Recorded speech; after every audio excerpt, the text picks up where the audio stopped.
चैतन्य उपासना मंडळ नांदेड च्या 2025 सालामधल्या या नामस्मरण चातुर्मास क्रमांक 22 मध्ये आज दिनांक 11 जुलै 2025 या चातुर्मासातला नामस्मरण दिन क्रमांक 6.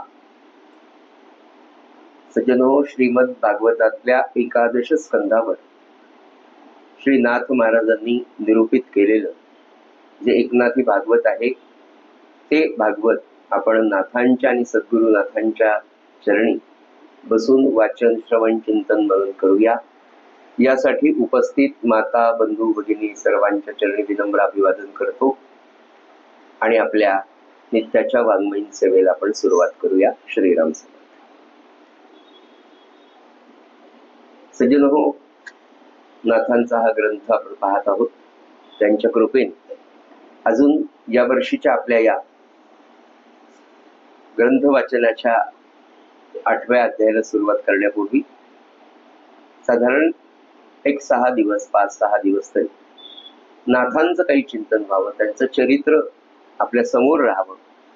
नाथांचं शांती ब्रह्मत्व जे आहे, त्यांचं जे विभूतिमत्व आहे, हे विभूतिमत्व सर्व वक्ता श्रोत्यांच्या मनावर बिंबावं, जेणेकरून नाथांची ती कारुण्य मूर्ती, नाथांची ती शांती मूर्ती आपल्या हृदयस्थ एकदा बसली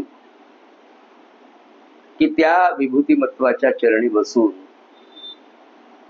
त्याच्या विभूतिमत्वाचा सर्व आविष्कार आपल्या अंतःकरणावर एकदा बसला की त्यांच्या कृपेने हा अवघड असलेला ग्रंथ आपल्याला अतिशय सोपा जाऊन आपल्या नित्य आचरणात यावा, यासाठी हा चरित्र प्रपंच आपल्यासाठी करतो. काल आपण पाहिलं होतं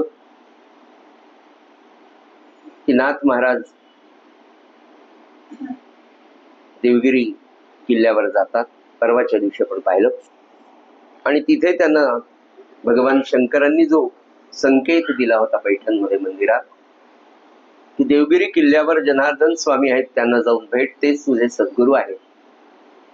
आणि त्या सद्गुरूंचं साक्षात दर्शन 12 वर्षाच्या नाथ महाराजांना होतं. आणि त्या सद्गुरूंना, ज्या सद्गुरूंचं चिंतन वयाच्या 6व्या वर्षापासून सद्गुरूंचं महात्म्य ऐकल्यापासून,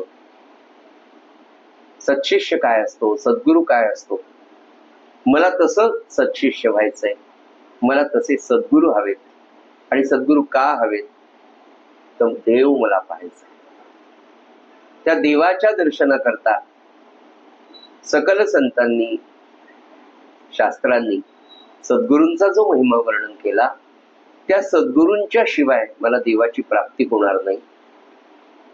आणि तो देव मला प्रल्हादासारखा, ध्रुवासारखा मलाही पाहायचा आहे की जो विठ्ठल गंगाखेडच्या जनाबाईंच्या घरी दळण कांडण, गौऱ्या लावायचं काम करायचा, जो पांडुरंग नामदेवाच्या हातचा जेवायचा, तो पांडुरंग, तो भगवंत मला पाहण्यासाठी मला सद्गुरूंची आवश्यकता आहे. आणि असा एक सुंदर विचार जेव्हा बालमनामध्ये कोरला गेला, त्याचं चिंतन 5-6 वर्ष समज आल्यापासून तर वयाच्या 12व्या वर्षापर्यंत झालं. आणि सज्जन हो, नाथ देवगिरी किल्ल्यावर पोचले.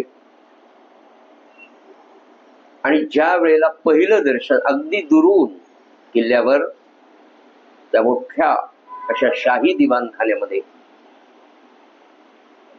नाथ महाराज सिंहासनावर बसलेले, प्रचंड गर्दी आहे.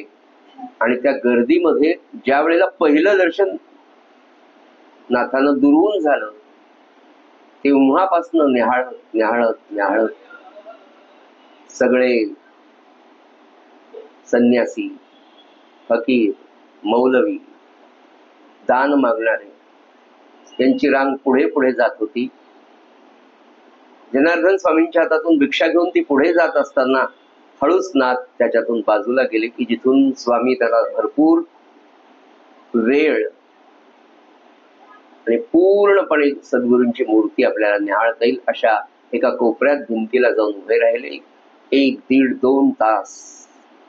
आणि ज्या वेळेला ते नाथ आपल्या सद्गुरूंना भेटतात, नमस्कार करतात आणि आपला प्रसंग इथपर्यंत आला होता की नाथांना सुद्धा संपूर्णपणे जेव्हा स्वामी निहाळतात,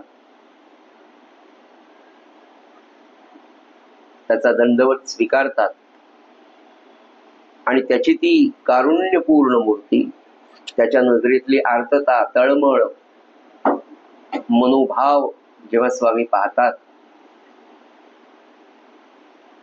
तेव्हा नाथांना देखील असं वाटतं, नाथांसारख्या सत्पुरुषाला, सद्गुरूला असं वाटतं की माझं पूर्वसुकृत की असा शिष्य मला आता लाभला आहे. अजून त्यांचं एकमेकांशी संवाद सुद्धा झालेला नाही. सज्जनो, जनार्दन स्वामींना संवादाची गरजच नव्हती. त्याचं कारण असं आहे की काही झालं की पुन्हा फिरून ते विमान जिथे येतं ना, तसं म्हणजे लहानपणी आपण ते कागदाचं करायचं, ते फेकलं की ते बरोबर पुन्हा असंच खाली यायचं. तसं माझं मनाने होतं. काही झालं की पुन्हा महाराजांच्या जवळच या वाटतं, किंवा महाराज आणतात, पुन्हा मला महाराज आठवतात. आणि महाराजांचं एक स्पष्ट वचन आपल्याला माहिती आहे, एक आश्वासन महाराजांचं, की महाराज म्हणाले, माझ्यासमोर मनुष्य आल्या आल्या मला कळतो म्हणाले की याच्या मनात काय. पण व्यवहाराच्या दृष्टीने ते सांगणं बरं नसतं, म्हणून मी बोलत नाही. किती किती महाराजांनी आपल्याला केवढं ज्ञान जीवनाचं दिलं हो. हा सगळा वेदांत बरं, पण सगळा महाराजांनी सोप्या मराठीत आणि व्यवहाराच्या भाषेत आपल्याशी बोलल्यामुळे आपल्याला कळलंच नाही. आपल्याला वाटलं ते घरच्यासारखं नव्हे, ते घरच्यासारखंच बोलत होते, पण आपल्या उद्धाराचं सांगत होते. महाराज म्हणाले, तुम्ही माझ्या समोर आलात ना, त्याच्या पुढे जाऊन पुन्हा काय म्हणले. वाणीरूप महाराज बाबांशी बोलताना एकदा म्हणाले, केशवराव, तुम्हाला असं वाटतं का तुम्ही तुमच्या मनाने इथे आला. गोंदवल्याला कोणी यायचं हे त्यांनी ठरवलं, केव्हा यायचं त्यांनी ठरवलं. आपल्या सगळ्यांकडे चांगल्या गाड्या आहेत किंवा गाड्या भाड्याने करण्याचे पैसे. जातो का आपण दरवर्षी गोंदवल्या? नाही. दर महिन्याला जातो का? वर्षातून जातो. का नाही जात? गाडी आहे, घोडी आहे, पैसा आहे, इच्छा आहे, आपल्याला वाटत नाही का जावं? नाही. पण आता एवढं काम करून जाऊ, या मायेमध्ये ते असं गुंतवून टाकतात, ते नाही झालं. म्हणून महाराज काय म्हणाले की माझ्या इच्छेशिवाय इथे कोणी पाऊल नाही ठेवू शकत. हे सद्गुरूंचं वचन. तर त्या स्वामींना काय ओळखणं कठीण होतं का? म्हणून म्हटलं की स्वामींनी पाहिल्याबरोबर ओळखलं. नवे नवे सज्जन हो, सद्गुरू आपल्या सत्शिष्याची देखील वाट पाहतात. रामकृष्ण परमहंस जोपर्यंत त्यांना विवेकानंद भेटत नव्हते तोपर्यंत तळमळत होते. आणि विवेकानंद त्यांच्या जवळ आले, नरेंद्र म्हणून आले, आणि 3-4 वेळा अतिशय नास्तिक, अतिशय बुद्धिवादी, नास्तिक म्हणण्यापेक्षा मी म्हणेल बुद्धिवादी होते. काही प्रश्न विचारायचे, काही बोलायचे. रामकृष्ण त्यांची आई होती, त्यांच्या कितीही रागवण्याला, कितीही विचित्र प्रश्नांना, त्यांच्या बोलण्याच्या टोनला सुद्धा रामकृष्णांनी सहन केलं. कारण त्यांना माहित होतं की एक दिवस हा इथे येणारच आहे, याची बुद्धी याला धोका देते. म्हणून म्हटलं ना, सगळ्या संतांची जेव्हा आपण चरित्र पाहतो तेव्हा आपलं मन सुद्धा विशाल होतं आणि मग कळतं की अरे इथे सारखं, इथे सारखं, इथे सारखं, सगळीकडेच सारखं आहे. जनार्दन स्वामींनी पाहिल्या ओळखलं आणि जेव्हा त्या लेकराला जवळ घेतलं तेव्हा त्यांच्या लक्षात आलं की अरे हा सामान्य नाही, याचीच मी वाट पाहत होतो. आणि त्यांच्या मनात प्रश्न आला, म्हणजे आनंद सागर जेव्हा भेटले, ब्रह्मानंद जेव्हा भेटले, कुर्तकोटे जेव्हा भेटले, रामानंद महाराज जेव्हा भेटले ना, तेव्हा खरोखर थोरल्या महाराजांना काय आनंद झाला त्याची कल्पनाच फक्त आपण करू शकतो. थोडी कल्पना, कारण त्यांच्या विशाल मनाची कल्पना तर आपल्याला येणं शक्य नाही, कारण आपलं अंतःकरण तेवढं विशाल नाही. पण ते होईल, त्यांच्या कृपेने नक्की होईल. फक्त त्यांना धरून राहणं गरजेचं. म्हणून म्हटलं, सत्संगाचं फार महत्व आहे सज्जन. आपल्याला इतका सहजतेने महाराजांनी दिला. मी तुम्हाला सांगतो ना, आपल्या सगळ्यांवर त्यांचे फार उपकार आहे, फार उपकार. इतकी वर्ष ही सगळी मुलं आज या उपासनेत वाढतायत, हे फार भाग्य. असो विषय आपला असा सुरू होता की नाथ महाराज म्हणतात, नमस्कार चमत्कार सगळं झालं, बोलणं झालं, आणि शेवटी पुन्हा एकदा पायावर डोकं ठेवतात. हात जोडून नाथ 12 वर्षाचं लेकरू हो. जनार्दन स्वामी उंचे पुरे गोरे पान तिप्पाड असे सुंदर नाक डोळे पांढरी शुभ्र दाढी पांढऱ्या शुभ्र जटा अशा मागे घेतलेल्या तेजपुंज आणि कारुण्यपूर्ण डोळे असलेला दया सिंधू असलेला तो सद्गुरुनाथ. महाराज म्हणाले ना, ब्रह्मानंद महाराज म्हणाले महाराजांचं एका शब्दात वर्णन सांगा. तर ब्रह्मानंद महाराज म्हणाले एका शब्दात माझ्या सद्गुरूचं वर्णन दया सिंधू. तसं सद्गुरू असतात. महाराजांनी जे स्वतः विषय सांगितलं ना, तर ते त्या देहापुरतं नाही. कारण महाराजांनी देहाचं सांगितले, मी देह नाहीच. मी देहात होतो तेव्हाही मी नव्हतो. आज मी देहात नाही तरी मी आहे, कारण मी एका नामात आहे. मला देहात नका. महाराज जे बोलले ना, सद्गुरू म्हणजे काय, तर दया सिंधू. तर ते कारुण्यपूर्ण असलेले डोळे, त्याच्याकडे खाली नमस्कार केला आणि वर करून पाहिलं जनार्दन स्वामींकडे आणि एकच वाक्य त्यानं म्हणाले, स्वामी सद्गुरुनाथा मला तुमच्या जवळ राहण्याची अनुज्ञा द्या. आणि पुढचं वाक्य जे बोलले 12 वर्षाचं लेकरू, मला कृतार्थ करा. काय मागायचंय 12व्या वर्षी कळतंय सगळं. चट्ट दिशी स्वामी म्हणाले, बाळा तू माझ्याजवळ खुशाल राहा. आणि पुढे म्हणाले, त्याच्यामुळे मला आनंदच होईल. सद्गुरुनाथांनी असं म्हणावं आपल्या शिष्याला की तू माझ्याजवळ राहिले की मला आनंद आहे.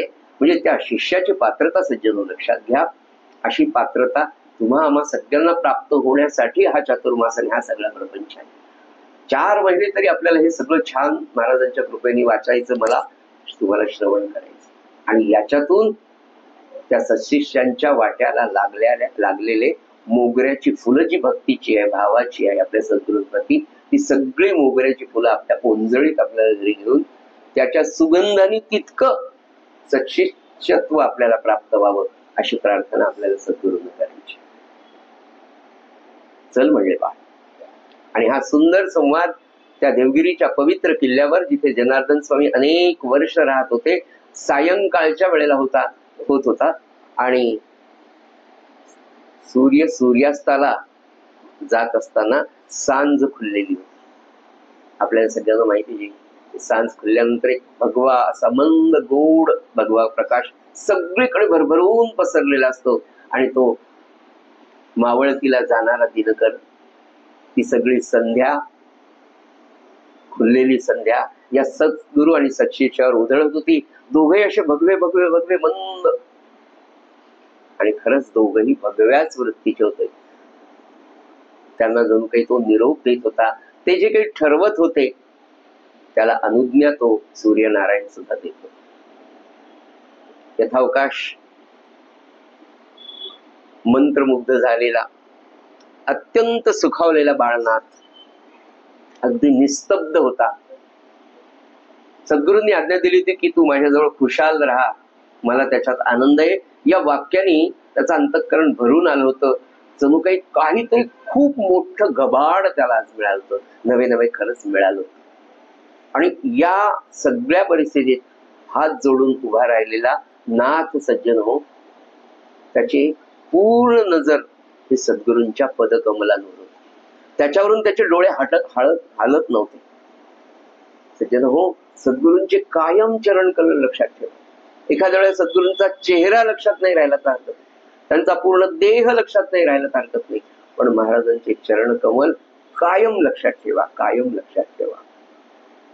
निस्तब्ध झालेल्या नाथांचे ती भावपूर्ण असलेली दृष्टी, ती नजर आपल्या जनार्दन स्वामींच्या, आपल्या सद्गुरूंच्या चरण कमलावर अशी स्थिर झालेली होती. आणि तो वाट पाहत होता आज्ञेची. तेवढ्याच स्वामी म्हणाले, बाळा चल आपण आता घराकडे. किल्ल्यावरच्या त्या प्रशस्त निवास स्थानी जनार्दन स्वामी बाळनाथाला घेऊन गेले. सज्जन होत चालताना स्वामी असे चालत होते आणि त्यांच्या थोडस अगदी मागे, अगदी थोडं, त्यांच्या डाव्या हाताला 12 वर्षांचे नाथ हळूहळू त्यांच्या बरोबर चालत होते. चालताना त्यांच्या पुढे आपलं पाऊल जाणार नाही, त्यांना आपला स्पर्श होणार नाही, आणि त्यांच्या डाव्या बाजूने ते चालत होते. सत्पुरुष आपल्यापेक्षा मोठ्या असलेल्या व्यक्तीच्या कधीही उजव्या बाजूने चालू नये असं शास्त्र सांगतं. तुम्हाला ती कथा मी मागे सांगितली, आठवत असेल. सद्गुरू प्रल्हाद महाराज पहिल्यांदा नाही, अनेक वेळा आले, पण विनायकराव मामा म्हणाले मी त्यांच्यावर पहिल्यांदा आलो होतो 1964 साली. रेल्वे स्टेशनवर उतरलो, पॅसेंजरनी महाराज आले होते. खाली महाराजांची वळकटीन बॅग घेऊन उतरलो आणि असा कंबर हात ठेवून म्हणाले, विनायकराव म्हणाले, मी 16-17 वर्षांचा होतो, खेड्यात राहणारा, अज्ञानी, ज्ञान नाही, बावळट्यासारखा इकडे तिकडे हमालाला शोधू लागले. तोपर्यंत महाराजांनी वळकटी घेतली आणि डोक्यावर पेटी घेतली. महाराज निघाले. महाराज थांबा थांबा म्हणले, हमाल पाहतो ना. महाराज म्हणाले, अरे मीच रामाचा हमाल, ही पेटी रामाची, वळकटी त्याचीच. बरं, एवढ्यावर पटकन मग त्यांच्या हातातून वळकटी पेटी घेऊन निघालो. म्हणाले, नाना सायकलवर त्यांना घ्यायला आले होते महाराजांना. महाराजांनी एक सायकल रिक्षा ठरवून आणली होती. त्या सायकल रिक्षामध्ये महाराज बसले. विनायकराव मामा प्रामाणिकपणे सांगत असताना त्यांच्या डोळ्यात पाणी आलं. अज्ञानी होतो म्हणाले, ज्ञान नव्हतं. महाराज बसायच्या आधी जाऊन त्या सायकल रिक्षामध्ये जाऊन बसलो. नानांनी पेटी बॅग ठेवली, मग महाराज बसले माझ्या बाजूला. आता मी पटकन बसलो, मी उजवीकडून बसलो. सद्गुरू किती शांत असतात, किती दयाळू असतात, किती दया सिंधू. महाराज म्हणाले, दया सिंधू. बसले आणि रेल्वे स्टेशनवरून, समजा तेव्हा शिवाजी पुतळा नव्हता, पण शिवाजी पुतळ्यापर्यंत गेले. हळूच महाराज म्हणले, अरे बाळा, जेव्हा आपल्यापेक्षा वडीलधारी व्यक्ती, मोठे म्हणले नाही बरं, आपल्यापेक्षा वडीलधारी व्यक्ती जेव्हा आपल्या बरोबर असते ना, तर तिच्या उजव्या बाजूनी आपण बसू नये किंवा चालू नये. बरं, तर मी लगेच उठायला म्हणलं, चालत्या रिक्षा. अरे अरे आता नको म्हणले, पुढच्या वेळेस कर. आणि तेव्हापासून मी कधीही महाराज, पहिलाच प्रसंग होता म्हणजे महाराजांबरोबर जाताना, महाराज काय माहित नव्हते, आहेत बाबा महाराज कोणी पूजा करणारे मोठे, असं एक मनात. सद्गुरू देहात असताना होणाऱ्या चुका अशा असतात की आपल्याला त्यांचं महात्म्य कळतं. संत महात्म्यांचं वैशिष्ट्य, सत्पुरुषांचं वैशिष्ट्य असं की जोपर्यंत सहवासात असतो ना, तर तो कळू देत नाही का आपल्या अज्ञान असतं, का आपला अहंकार, मी तर म्हणतो आपलाच अहंकार असतो, आपल्याला तो कळतच नाही. प्रल्हाद महाराजांनी फार संत इतके सहन करतात ना. माझे एक भाऊजी लोणारला राहत होते, पुढे ते किनवटला राहायला गेले. त्याला संत सांगायचा, तहसीलदार वगैरे होते त्या काळात, कायंदे नावाचं. तर ते मूळ राहणार लोणारचे. महाराज देहात होते सद्गुरू प्रल्हाद महाराज. पत्र पाठवलं त्यांना, महाराज उद्या आमच्याकडे 5 लोकांना अनुग्रह घ्यायचा आहे, तरी तुम्ही यावे, कधी येता हे आम्हाला कळवावे. आणि तारीख देऊन टाकली आमच्या सोयीप्रमाणे, या दिवशी या. बर, महाराजांनी उलट तपाली पत्र पाठवलं, हो मी या दिवशी मेकरला येणार आहे. मेकरचा दिवसभराचा कार्यक्रम संपून सायंकाळच्या गाडीने मी लोणारला तुमच्याकडे मुक्कामी येत आहे. साखर खेळून महाराज मेकरला आले. मेकरला अनुग्रह घेणाऱ्यांची संख्या आता काय सगळं वाढलं. आणि त्या दिवशी महाराज काही जाऊ, तेव्हा काही टेलिफोन नव्हतं. महाराज दुसऱ्या दिवशी सकाळी लोणारला गेले. लोणारला गेले तर महाराजांना घ्यायला कोणीही आले नाही. आणि महाराज त्यांच्या घरात जेव्हा वळकटी आणि रामाची पेटी घेऊन जेव्हा गेले, कोसरीवर बसून त्या घरातले मुख्यमंत्री, महाराज तुम्ही काल येतो म्हणले होते, आम्ही माणूस पाठवला आणि तुम्ही आलेच नाही. काय म्हणावं मला, अनंत कोटी ब्रह्मांड नायक जो सद्गुरू, त्याचा अनुग्रह आपल्याला घ्यायचा, त्याच्याशी कसं वागावं, याचं अज्ञान असलेली ही सगळी माणसं होती. याचं दुसरं कारण की महाराजांनी मी कोणी मोठा आहे हे कधी कळूच दिलं नाही, आणि यांनी कधी कळून घेतलंच नाही, कारण यांना तेवढं ज्ञानच नव्हतं. त्याच म्हणून नाही, ते एक प्रतिनिधी होते तत्कालीन समाजाचे, आणि कळलंच नाही कधी की महाराज काय. आणि मग कोणीतरी गेलं, त्यांच्या हातातली दरवाज्यातून फक्त वळकटी घेतली, बॅग घेतली. सांगायचं मला काय, तरी चिडले नाही. महाराज म्हणाले, हो बरं, मला काल तुम्हाला निरोप देता नाही आला, मला मेकरला जरा जास्त काम लागलं म्हणून मी काल येऊ शकतो रे. बरं बरं, आता तयारी आहे का सगळ्यांची अनुग्रहाची? किती हे सगळं जेव्हा मी वाचतो, पाहतो, चिंतन करतो ना, असं वाटतं आपण जर तिथे असतो का. म्हणजे आपण तर सद्गुरू होण्याच्या पण नाहीच आहे, पण समजा आपल्याकडे काही काम आहे कोणाचं, आपल्याला त्यांनी कामाला बोलवलं, काय स्टाईलने बोललो असतो मी तर. माझ्याकडचे सगळे अस्त्र शाब्दिक यांचा किती पान उतारा मी आता करू, असं मला झालं असतं की नाही. सामान्य माणसाचं म्हणून मी तुम्हाला सांगतो, आपण किती रागराग केला असता. पण म्हणून म्हटलं ना, एक शांती ब्रह्म पैठण मध्ये जन्माला आलं आणि दुसरं शांती ब्रह्म काही वर्षानंतर साखर किल्ल्यामध्ये वावरलं राहिलं, आपल्याला प्राप्त होतं. चालताना नाथ स्वामी स्वतःच्या सद्गुरूंबरोबर डाव्या बाजूनी हळूहळू त्यांच्या पावलासमोर आपलं पाऊल जाता कामा नये. सज्जनो, हा संस्कार आहे. इथून विनयशीलता निर्माण होते, इथून नम्रता येते. आणि हा संस्कार आपल्याला आता आपल्या मुलांवर करण्यासाठी म्हणून हे सांगतात.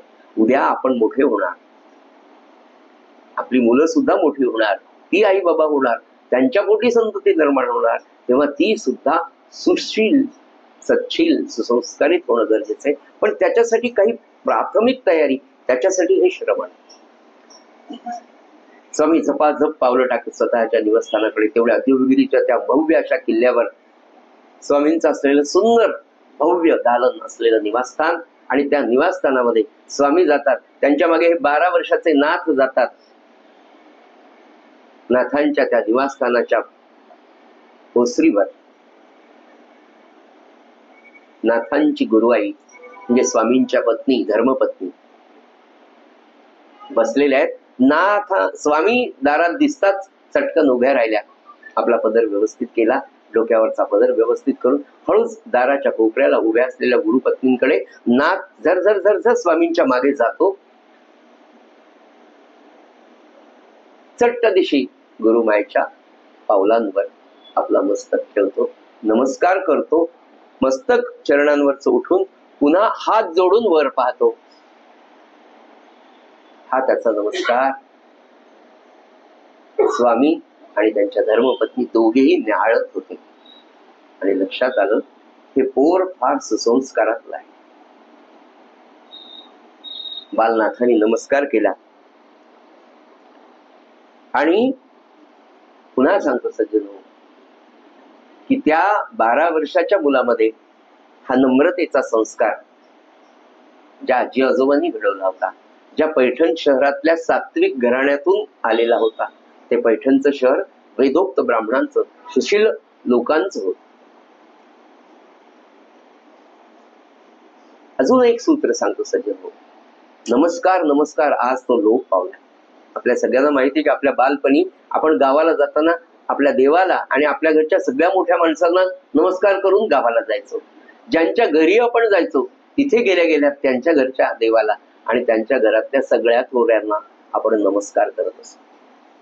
ही नमस्काराची परंपरा कशासाठी दिली की सारखा नमस्कार केल्याने आधी शरीराने वागण्याची सवय होते आणि शरीराने वागण्यासाठी आधी मनाला वाकवण्याची सवय करावी लागते. आणि असं सातत्याने करत गेल्याने एक नम्रता, एक लीनता माणसामध्ये आपोआप डेव्हलप होते. ही गरजेची आहे. तुम्ही 21व्या नाही 100व्या शतकात जरी गेला तरी नम्रतेला महत्व राहणार आहे. तुम्ही वेगवेगळ्या ठिकाणी इंटरव्ह्यूजला जाणार आहात, तिथे तुमची बॉडी लँग्वेज तपासणारा एक व्यक्तिमत्व ठेवलेलं असतं की त्यांनी फक्त त्याची बॉडी लँग्वेज पाहिजे. आता आमच्याकडे परवाच्या दिवशी इंटरव्ह्यू, तिथे मला जायचंय. 25 पानाची नवीन एक सूत्रावली, जुनीच आहे पण सूत्रावली नवीन आली. तर त्यांनी 5 मार्क पर्सनॅलिटीला ठेवलेले की तुमच्याकडे तुम्ही लेक्चरर अपॉइंट करणार आहेत तर त्या लेक्चररची पर्सनॅलिटी कशी आहे. आता पर्सनॅलिटीला 5 मार्क ठेवले म्हणजे नेमकं काय तपासायचं. दाढी असले तर मार्क द्यायचे नाही, नसले तर द्यायचे नाही का. उंच असला तर मार्क द्यायचे, गुटका असला तर मार्क द्यायचे नाही का.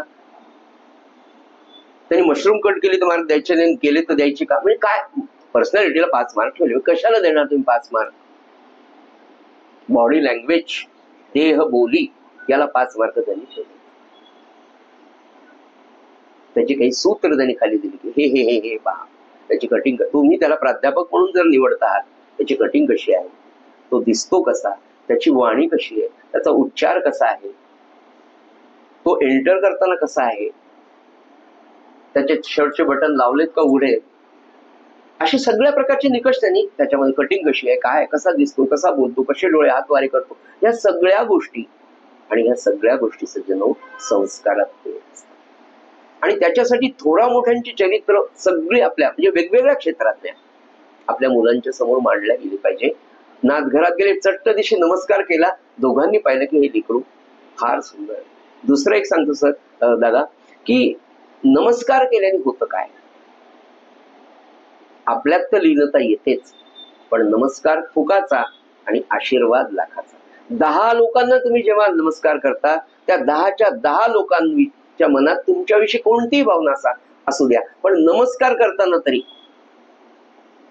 तुमच्याविषयी पॉझिटिव्हिटी त्याच्या मनात निर्माण होते आणि त्याचं अंतःकरण तुम्हाला आशीर्वाद हा शब्द लक्षात येत नसेल तर पॉझिटिव्हिटी जरी तुमच्याकडे संक्रमित केली जाते, एवढा फायदा होतो.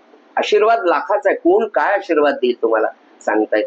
बरं, नमस्कार काय फुकाचा आहे, फुकटातच आहे, फक्त तुम्हाला वाकायचं.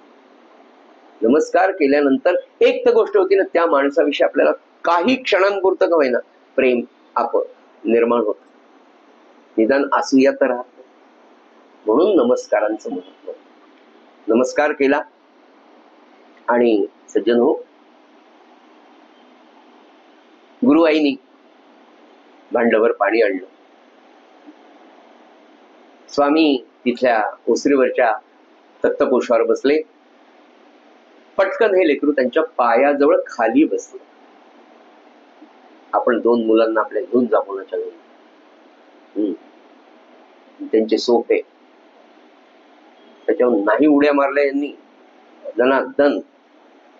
आपल्याला सांगायचंच का, विनोदाचा हक सोडून द्या. अशी काही मुलं आपल्या घरी येतात, आपली इच्छा असं नाही, आपण काहीच करू शकत नाही. पण त्याच्या आईबाबाचे आपले चांगले संबंध असतात आणि तो जे उड्या मारतो, आपण 4 वेळा सोफा पुसून ठेवलेला असतो. आवडत नसतं, बोलता येत नसतं. लेकरापेक्षा मायबाप दुखवले जाण्याची शक्यता असते. पण त्यांच्या हातात काही, त्यांची मुलं त्यांच्याच घरात जर सोफ्यावर उड्या मारत असतील तर दुसऱ्याच्या घरी त्यांच्यासाठी ते नित्याच असतं. हिरा नाही मारत आपली, पण हसू आला मला. तर सज्जन हो, त्यांच्या चरणाशी पटकन जाऊन नाद बसतात. गुरुआई भांडभर पाणी घेऊन येतात दोघांना पिण्यासाठी. 2 भांडभर पाणी आणतात, पाणी पितात आणि तो पाणी प्याल्यानंतर गुरुआई त्याला विचारतात, बाळ कुठलास तू, कुठून आलास. तोच प्रश्न जो स्वामींनी विचारला. स्वामींनी विचारलेल्या प्रश्नाचं उत्तर नाथांनी काय दिलं होतं हे सगळं आपल्याला माहितीये. पण गुरुआईंनी प्रश्न विचारल्यावर हात जोडून पटकन उभा राहिला. म्हणाला, मी पैठणच्या कुलकर्ण्यांचा मुलगा. माझ्या लहानपणीच माझे आई बाबा दोघेही देवाघरी गेल्यावर. एवढंच सांगितलं. सज्जन हो, 12 वर्षाच्या मुलाची तर्क होती बघा. त्यांनी हे सांगितलं नाही की माझे आजी आजोबा पैठणमध्ये. एवढी तर्कबुद्धी कुठून येते. निश्चितच जेव्हा बाल नाथ आईच्या पोटात असतील तेव्हा त्या आईने निश्चित भागवत हरिविजय वाचलेला असा. भगवान गोपाल कृष्णाचा कुठला तरी संस्कार त्या गर्भावर निश्चित झाला होता. त्याच्यामुळे ती तर्कबुद्धी आणि नेमकं कुठे आणि काय बोलावं. भगवान गोपाल कृष्णाच्या चरित्राचं वैशिष्ट्य असं की ते कधीच खोटं बोलले नाही, पण योग्य वेळेला त्यांनी खरंही सांगितलेलं. भगवान गोपाल कृष्णाचं चरित्र इतकं सुंदर आहे सज्जन. म्हणून काय म्हणतात आपल्याकडे 5वा 6वा महिना लागला, 5वाच हो, कारण ब्रेन डेव्हलप तेव्हा होत. हरिविजय वाचावा, श्रीकृष्णाची कथा वाचावी, भागवत वाचावं. याचं कारण सज्जन हो, आपलं पिल्लू जेव्हा आपल्या उदरामध्ये आहे तेव्हा ते कसं घडवायचं हे त्याच्या आईच्या हातात. आणि हे होतं का 100%. 21व्या शतकात अहो पुढचे किती शतक येऊ द्या, माणसाचं बहिरंग कितीही जरी बदललं ना तरी अंतरंग सगळ्या शतकात सारखंच राहणार. वासना त्याच राहणार, द्वेष, राग, लोभ, प्रेम ह्या कायम अंतरंगातल्या गोष्टी आहेत आणि ह्या कायम तशाच राहणार आहेत. म्हणून त्या अंतरंगाचा बदल होण्यासाठी हा सत्संगाचा, चांगल्या वाचनाचा, चांगल्या गोष्टींचा, चांगल्या गोष्टी माझ्याकडे याचा अभ्यास करणं फार गरजेचं. बालनाथांची बुद्धी बघा तुम्ही, इतकी सुंदर. त्यांनी ते सांगितलं नाही आजी आजोबा, का नाही सांगितलं त्याचा विचार त्यांनी एका क्षणात केला होता. त्याला माहित होतं का गुरुमाय हा प्रश्न विचारणार नाही. त्यांनी एवढंच सांगितलं, माझे आई बाबा बालपणीच गेले. आजी आजोबा पैठणमध्ये असं म्हटलं असतं तर आपले सद्गुरू स्वामी म्हणाले असते, आजी आजोबांची परवानगी घेऊन आलास का. आपण खोटं बोललो नसतो, नाही घेऊन आलो. मग पटकन जा आणि मग आजी आजोबांची परवानगी घेऊन ये, मी तुला इथेच राहू देणार आहे. पण पुन्हा पैठणला गेलो असतो, आजी आजोबांना विचारलं असतं की आजोबा मी जाऊ का, आजी मी जाऊ का.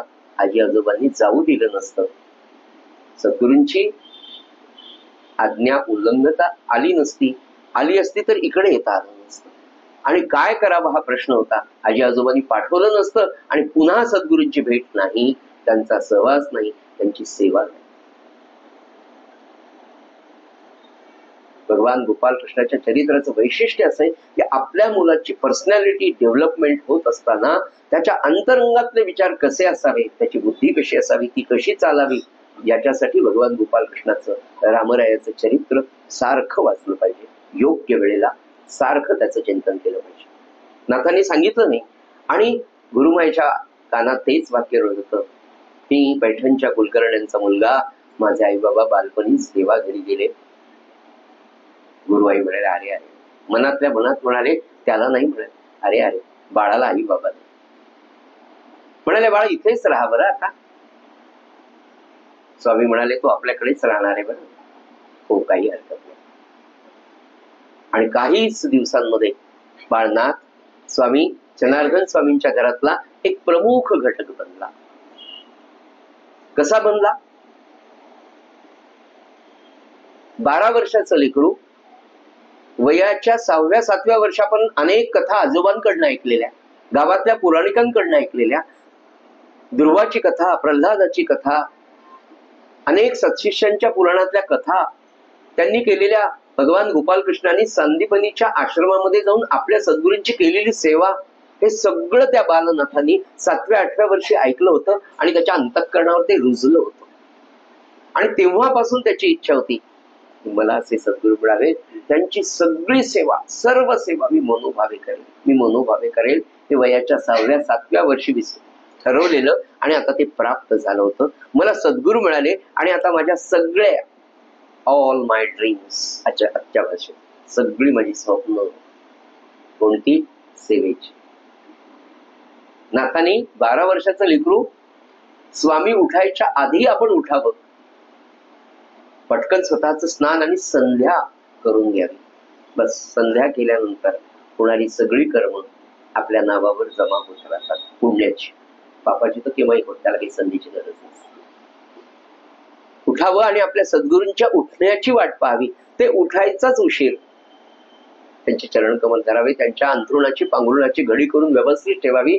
ते शौच मुखमार्जनाला जाण्यासाठी दंतमंजन वगैरेच्या सगळ्या व्यवस्था हातात घेऊन उभं असावं.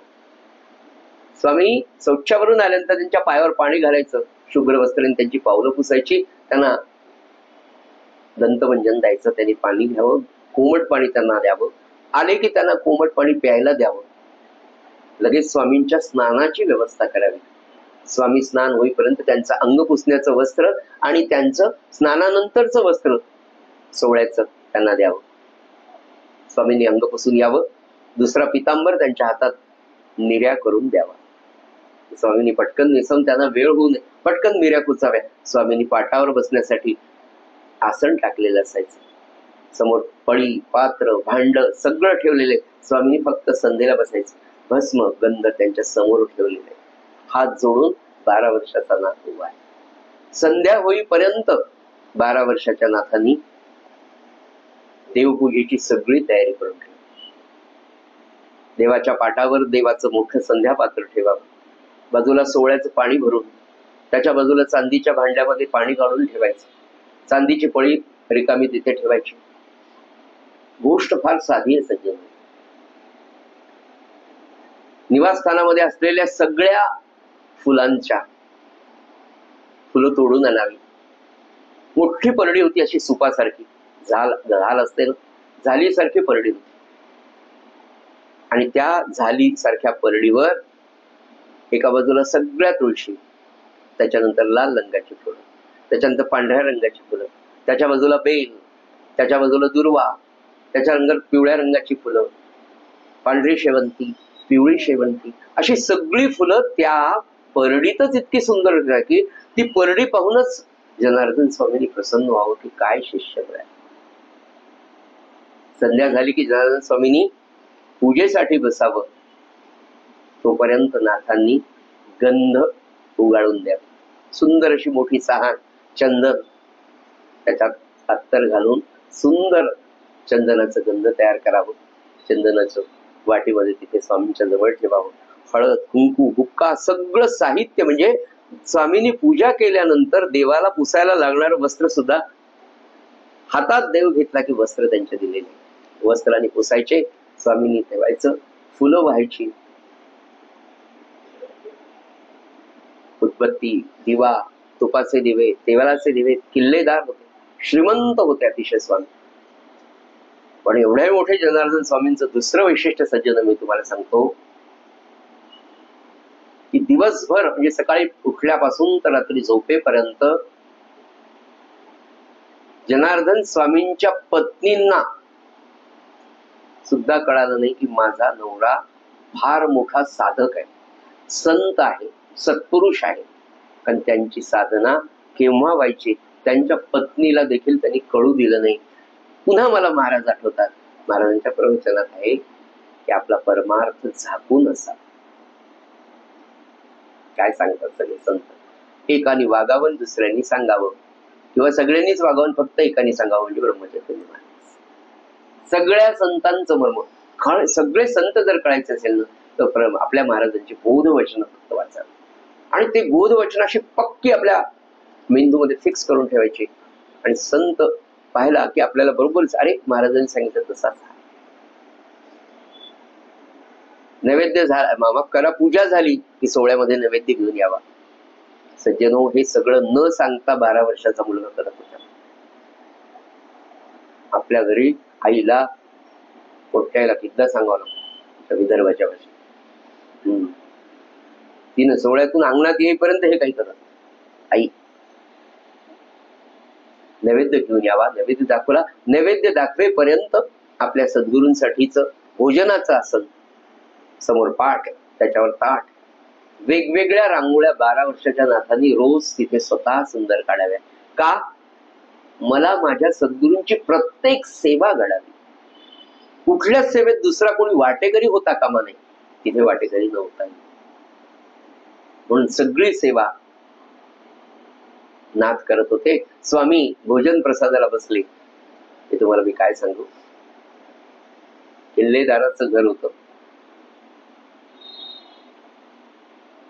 मोराचा पंख आपण जो महाराजांना ब्रह्मस्तुती वापरसाठी वापरतो ना कधी कधी मोराचे पंख, तसा पंखा होता छोटा. स्वामींनी जेवायला बसले की ज्या दिशेने वारा येत नाही अशा दिशेने स्वामीला हळू वारा घालत. स्वामींचा भोजन प्रसाद व्यवस्थित व्हावा. त्यांनी आपोषण घेतलं की बाहेर तांब्या घेऊन उभं राहायचं. स्वामींनी फक्त बाहेर येऊन असे हात करायचे, त्याच्यावर बारीक धार, व्यवस्थित पूर्ण हात स्वच्छ होईपर्यंत आनंदाने समजून उमजून टाकायचं. काम करताना किती मनापासून करावं. इतकं मी डिटेल का सांगतोय की खरंच हे वाचल्यानी, हे ऐकल्यानी आपल्या अंतःकरणात, आपल्या आचरणात 100% फरक पडतो. आपली देवपूजा असेल, आपला भक्तिभाव असेल, तो निश्चित वाढेल.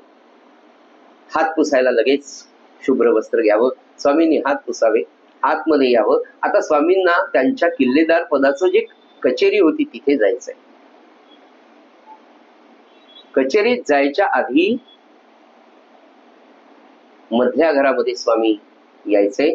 तेव्हा मधल्या घराच्या त्या दिवाणांवर त्या दिवशी स्वामींनी घालायचा पितांबर कचेरीचा वेगळा, त्यांचा अंतर्वस्त्र, त्यांची अंगरखा, त्यांची माळा, वेगवेगळ्या मोत्यांच्या माळा. कारण ते इकडे जसे आपल्या हुमनामधला माणिक प्रभू होते ना की राजयोगी, तसे जनार्दन स्वामी सर्व सुखांचा उपभोग घेणारे. किंवा त्यांची पदवीच तशी होती किल्लेदाराची, म्हणून त्यांचे सगळे अंगरखे, त्यांना कोणते हात घालायचे ते सगळे व्यवस्थित लावून, त्यांचा टोप, त्यांच्या पायात घालायच्या वेगवेगळे पादत्राणं सगळी तिथे मांडून ठेवायची. स्वामींनी एक एक एक एक करून पटपट पटपट पटपट घालून घ्यावी. आणि पायामध्ये वाहना घालायच्या आधी नाथांनी गुडघ्यावर वाकावं, आपले पाय, आपले हात त्यांच्या चरण कमलाखाली घालावे, मनापासून स्वामींना नमस्कार करावा. स्वामी, सकाळपासून तर आतापर्यंत माझी झालेली सेवा त्या चरणी रुजू करून घ्या बरं, आणि मला त्या चरणांजवळच कायमचं ठेवा. असं म्हणून नमस्कार करावा. स्वामींनी कचेरीत जायला निघाले. इतकं सगळं होत असताना या सगळ्यामध्ये गुरुमायला सोहळ्यामध्ये सगळी मदत करावी. आणि या सगळ्या गोष्टींमुळे याच्या नंतरचा दुपारचा वेळ, स्वामींची स्नान झाल्यानंतरची सगळी वस्त्र 12-13 वर्षाच्या नाथांनी स्वच्छ स्वतः धुवून अशी वाळू घालावी की त्याला पुन्हा इस्त्री करायचं काम नसावं. व्यवस्थित पिळणे, व्यवस्थित झटकणे आणि व्यवस्थित वाळू घालणे ही एक सुंदर कला आहे. जुन्या काळातल्या सगळ्या महिलांकडे आणि चांगल्या शिकवलेल्या मुलांकडे ही असायची. दुपारच्या वेळेला ती सगळी वस्त्र आणून हाताने पुसून व्यवस्थित गडी करून नाथांच्या त्या रखान्यामध्ये ठेवून देणं. दिवा बत्ती कोणती कामं नाथ महाराज करत नव्हते आणि हे सगळं आनंदाने करत होते. सज्जनो, पैठणवरून निघालेला, पैठणवरून देवगिरी प्रांतामध्ये पोहोचलेला हा मुलगा आता देवगिरीच्या किल्ल्यावर राहत होता. पैठणच्या एकूण वातावरणात आणि देवगिरीच्या एकूण वातावरणामध्ये खूप फरक होता. आता तो किल्ल्यावर राहत होता, त्याच्यामुळे किल्ल्यावर सुसाट वारा असायचा. पहाटेच्या वेळेला गारवा असायचा. दुपारच्या वेळेला सूर्य प्रखर तेज उकत असायचा. त्या मानाने गोदावरीच्या काठावर असलेलं पैठण मध्यम स्थितीतलं आणि रममाण असलेलं शहर होतं. इथे नाथाला देवगिरी किल्ल्यावर राहताना शारीरिक दृष्ट्या थोडा प्रयास करावा लागायचा, थोडे कष्ट व्हायचे. पण सद्गुरु प्राप्तीचा आनंद, सद्गुरूंचा सेवेचा सहवास याच्या समोर नाथांना या सगळ्या गोष्टी अगदी क्षुल्लक वाटायच्या.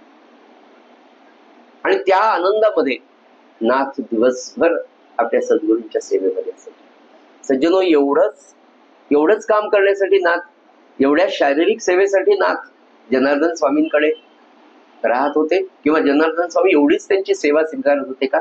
त्यांना घरकामाला मुलगा पाहिजे होता का? ज्या क्षणी स्वामींना असं वाटलं की माझं पूर्वस्वरूप किती चांगलं आहे, असा शिष्य मला लाभला, त्याच वेळेला नाथांच्या पूर्ण जीवन प्रवासाची योजना स्वामींनी ठरवली. दिवसभर हा मुलगा आणि रात्री झोपेपर्यंत आणि पहाटे उठल्यानंतर सुद्धा गुरुआई आणि स्वामी पाहत होते. या लेकराचं वैशिष्ट्य सज्जन हो असं होतं की याचं सामान्य ज्ञान, याची समज, सज्जन हो, रामायण, महाभारत, श्रीमद भागवत यामधून ज्या कथा त्यांनी श्रवण केला होता, तो कीर्तन प्रवचन श्रवण करत असताना त्याची लीन झालेली वृत्ती आणि त्याला ते आकलन होत होतं, हे सगळं ते पाहत होतं. हा मुलगा वेगळा आहे, त्याची समज वेगळी आहे, याला सगळ्या गोष्टी मनापासून समजलेल्या आहेत. हा मुलगा प्रचंड बुद्धिमान आहे आणि अत्यंत बुद्धिमान असून, सालस असून, हा फार नम्र आहे, लीन आहे, कृतज्ञ आहे आणि प्रामाणिक आहे. ह्या सगळ्या सद्गुणांचा आवेश त्याच्या आचरणातून दिसत होता.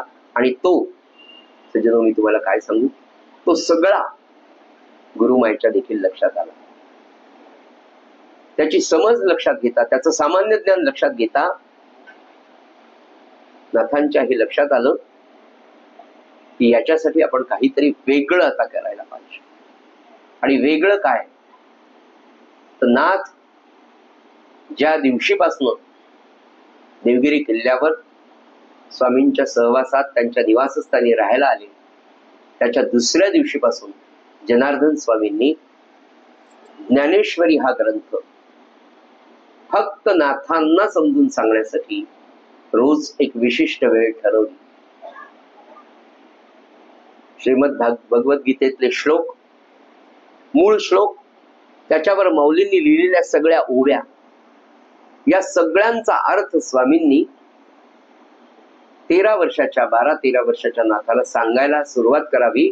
आणि त्याची आकलन क्षमता जेव्हा त्यांनी पाहिली तर जनार्दन स्वामी फार खुश झाले आणि एक एक करत हे सगळं ज्ञानामृत अगदी जवळ घेऊन नाथाला ते रोज प्राशन करायला भाग पाडलं. नवे नवे अत्यंत आनंदाने त्या ज्ञानामृताचे कण सद्गुरूंच्या मुखातून नाथ महाराज प्राशन करायला सुरुवात.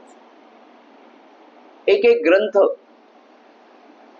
एक एक ऋचा, त्यावेळेस माऊलींच्या ओव्या, त्याचा सरळ अर्थ, त्याचा शब्दार्थ, त्याचा भावार्थ, त्याचा गुढार्थ सगळा स्वामींनी समजून सांगावा आणि तितक्याच तत्परतेने, तन्मयतेने, श्रद्धेने, समंजसपणे नाथांनी तो समजून घ्यावा. आणि त्याच्यावर नाथांना पडलेल्या शंका जेव्हा नाथ त्यांना विचारायचे तेव्हा तर स्वामी थक्क होऊन पुन्हा पुन्हा त्यांना रोज वाटायचं की आपलं ज्ञानामृत प्राशन करण्यासाठी उत्तम कलश या शिष्याच्या रूपाने आपल्याला प्राप्त होतं. हे समाधान सज्जन हो सद्गुरूंना देणारा सशिष्य लाभला होता. सज्जन हो, असा हा नाथ महाराज देवगिरीच्या किल्ल्यावर किल्लेदारांच्या निवासस्थानी मानवी जीवनातल्या खऱ्या विश्रांती मठावर गुरुसेवेमध्ये दंग झालेला. हे सगळं नाथांचं चरित्र पाहत असताना यातलं सार तुम्ही आम्ही काय घ्यायचंय या मुद्द्याकडे वळताना मला असं वाटतं की सज्जनो, मानवी जीवनाचा विचार करत असताना आपण पाहतो ना, अगदी जन्मापासून नव्हे तर जन्माच्या पूर्वीपासून लौकिक अर्थाने आपल्याला जन्म देणाऱ्या मायबापांना, मायबाप जर आचरणशील असतील, सुसंस्कारित असतील, तर त्याच्या प्रयत्नांमुळेच उत्तम संतती निर्माण होते. आपलं धर्मशास्त्र जेव्हा आपल्याला 4 पुरुषार्थ सांगतं की धर्म, अर्थ, काम आणि मोक्ष, तेव्हा बेस पाया धर्म सांगितला. धर्माचं आचरण, या धर्माच्या आचरणावर आपण जर विचार केला तर 3-4 दिवस आपण त्याचं चिंतन करू शकतो. थोडक्यात सांगतो की जीवनातली प्रत्येक गोष्ट धर्माधिष्ठित असावी, म्हणजे धर्माला धरून असावी. धर्माला धरून म्हणजे काय? सत्सत विवेक बुद्धीला धरून. आणि सत्सत विवेक बुद्धी म्हणजे काय? तर अत्यंत सकारात्मकता. कुणाचंही नुकसान, अकल्याण होणार नाही असं माझ्या दृष्टीने मी पाऊल टाकणं हे धर्माधिष्ठित आहे. प्रत्येक गोष्ट करताना धर्म म्हणजे मर्यादा, बंधन, या धर्माच्या पायावरच अर्थ आहे आणि या धर्माच्या पायावरच काम देखील आपल्याला सांगितलं. काम या शब्दाचा 1 अर्थ संतती निर्मिती जर सांगितला तर त्या 1 कार्यासाठी मी असं म्हणेल की उत्तम गृहस्थाश्रमामध्ये उत्तम गृहस्थाश्रम करणं हे वेदांनी, उपनिषदांनी आपल्याला सांगितलं. जसे 4 पुरुषार्थ सांगितलेले तसे 4 आश्रम आपल्याला सांगितले. ब्रह्मचर्य, गृहस्थ, वानप्रस्थ आणि संन्यास. तर या सगळ्यांमध्ये महाराजांनी आपल्याला सांगितलं कलियुगामध्ये गृहस्थाश्रम श्रेष्ठ आहे.